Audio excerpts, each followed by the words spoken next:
खुलुमबाय लोगोफोर, आं दिनै दोंसे खन्थाइ लानानै फैलायबाय। बे खन्थाइखौ सुजुदों बिदाव ब्रह्म।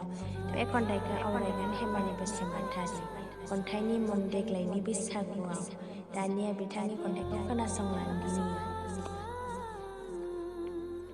बैसागनि गुसु बारजों फुंनि सुदेम समाव बिरलांनाय गोसोआ दाउ खौवौनि देंखोआव जायो बोदोर जायो आंनि गोसोआ।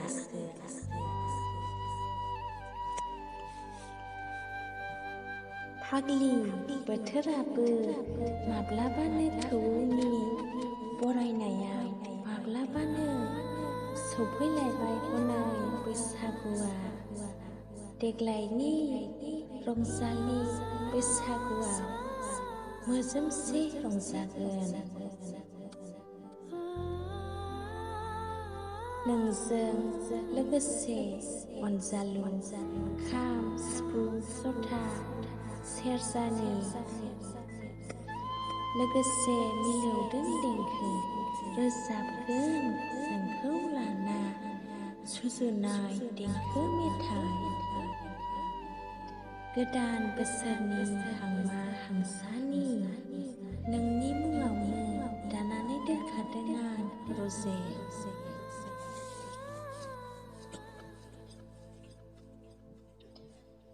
जरासे आर'नाइ फालि नोंखौनो गानहोगोन। देग्लायनि बैसागुआव नेनानै दं आं नोंखौनो रजे।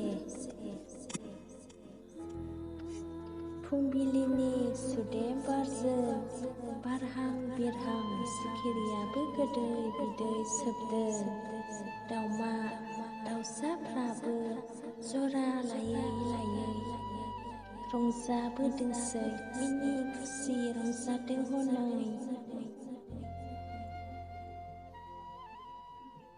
नेनानै दं आंबो खोथा होनाय बायदि जुलिनि थाखाय देग्लायनि बैसागुआव रजे। देग्लायनि बैसागुआव फोरमायनो गोसोनि खोथा बोदोर बावलि गोसोआ आंनि रजे। गोसोखांनानै नोंखौनो रजे। खन्थाइया एसेनोसै, गोजोन्थों।